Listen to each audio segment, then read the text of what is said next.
వృద్ధాశ్రమేనండి. ఒక ముసలావిడ్ని మేము వృద్ధాశ్రమంలో చేర్చుకోవాలండి. ఆవిడ మా అమ్మగారే. అనాథలు మాత్రమే చేర్చుకుంటారా? ఏమే అనాథలు మాత్రమే చేర్చుకుంటారంటే? అనాథని చెప్పండి, వేరే ఊరికి ఫోన్ చేయండి.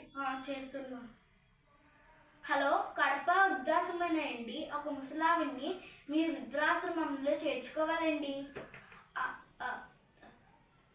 ఆవిడకి ఎవరు లేరండి. రేపు పొద్దున్నే వస్తామండి. సరే. ఇవాళే వస్తున్నామని చెప్పండి. ఏం చెప్పాలో కూడా చేత కాదు. చిచ్చి. ఏంటి నాన్న, ఎక్కడికి తీసుకెళ్తున్నారు నాన్నమ్మని? నీకెందుకే, నువ్వు నోరు మూసుకొని పోయి చదువుకో. అమ్మా నువ్వు కొంచెం బాగు చెప్పు నాన్న, ఎక్కడికి తీసుకెళ్తున్నారు నాన్నమ్మని? ఏమీ లేదమ్మా, నాన్నకి వయసు ఎక్కువైంది. ఏమీ లేదమ్మా, నాన్నకి వయసు ఎక్కువైంది కదా, అందుకే ఒక ఆశ్రమంలో చేర్చడానికి వెళ్తున్నాం. అవునా? అయితే నంబర్ నాకు కూడా ఇవ్వనన్నా. మీరు ముసలివాళ్ళు అయ్యాక మిమ్మల్ని కూడా అక్కడికే తీసుకెళ్తా. చూసేరా ఎలా మాట్లాడుతుందో? ఇదంతా ముసలిదాని గారాబం వల్లే ఇదిలా తయారైంది. అమ్మ నేను కొంచెం ఆగమన్నానా? ఇందాక పాచిపోయిన తిండి మా నాన్నకు పెట్టావే, అదైతే నువ్వు తినొచ్చు కదా, లేకపోతే నాన్నకి ఇవ్వచ్చు కదా, కానీ నాకు ఇవ్వచ్చు కదా. ఎందుకమ్మా నీకు నాన్నమ్మ అంటే ఎంత కోపం? అయినా నీకు తెలిపేమన్నా నువ్వు నా చిన్నప్పుడు ఎంత బాగా చూసుకున్నావు కదా, నాన్నమ్మ కూడా నేను అంతే బాగా చూసుకుంది కదా. ఆ మాత్రం అర్థం కాలేదా?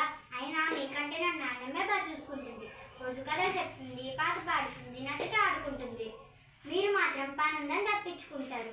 నాన్నమ్మ వెళ్ళిపోతే నాతో ఎవరో ఆడుకోరు. అందుకే నన్ను కూడా నాన్నంటే పంపించండి. ఇప్పుడు మీరు హ్యాపీగా ఉండొచ్చు.